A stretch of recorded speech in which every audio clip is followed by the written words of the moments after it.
Hai, dalam video saya kali ini saya akan membahas tentang faktor-faktor sukses di setiap tahapan proyek konstruksi.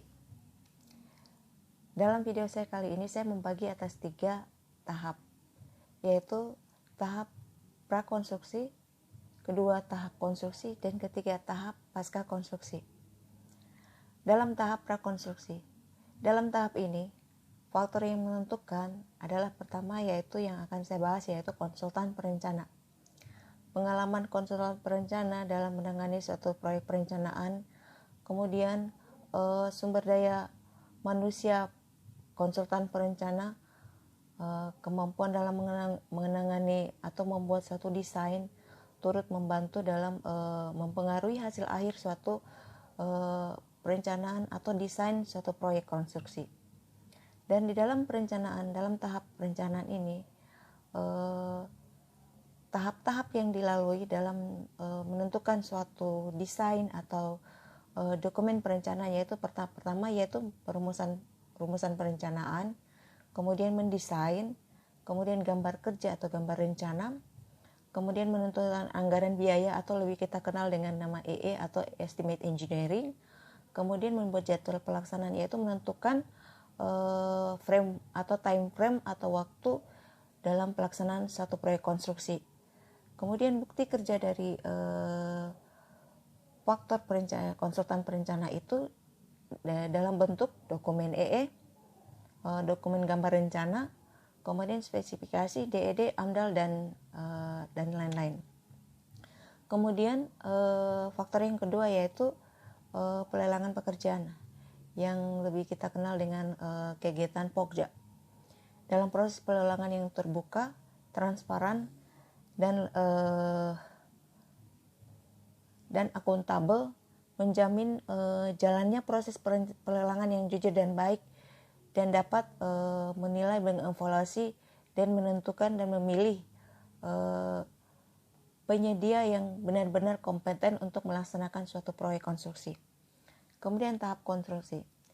Dalam tahap ini ada 2 faktor yang akan saya bahas, yaitu pertama faktor kontraktor, yaitu lebih dikenal dengan faktor penyedia jasa.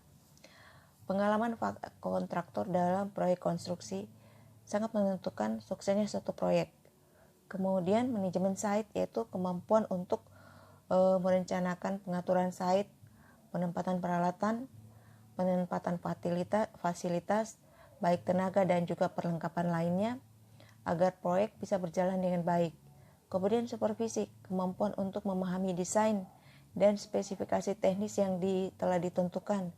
Kemudian kemampuan untuk menyusun kembali metode pelaksanaan yang disesuaikan dengan detail lapangan atau kondisi terakhir lapangan. Kemudian cash flow, penerapan cash flow yang baik yang disesuaikan dengan time schedule atau jadwal pelaksanaan. Kemudian pelibatan subkon untuk membantu mengefisiensi waktu pelaksanaan. Faktor yang kedua yaitu owner atau lebih kita kenal dengan pengguna jasa. Penekanan owner pada biaya konstruksi yang rendah, penekanan owner pada mutu yang tinggi, yaitu sesuai dengan spesifikasi dan peraturan yang berlaku. Kemudian penekanan owner pada pelaksanaan konstruksi yang cepat sehingga proyek konstruksi dapat cepat dinikmati oleh masyarakat. Kemudian manajemen proyek owner, yaitu kemampuan mengevaluasi dan memonitoring secara berkala. Kemudian penerapan peraturan yang berlaku dalam pelaksanaan proyek konstruksi. Dalam pasca konstruksi ada 2 faktor di sini yang akan saya bahas, yaitu pertama kontraktor dan juga faktor owner. Kontraktor melaksanakan pemeliharaan pekerjaan yang telah dilaksanakan dan memelihara pekerjaan itu pada masa pemeliharaan yang telah ditentukan di dalam kontrak.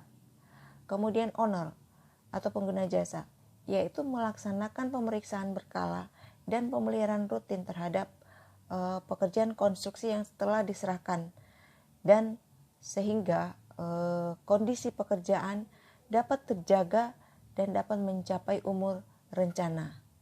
Demikian paparan saya kali ini. Semoga bermanfaat bagi kita semua. Salam sehat.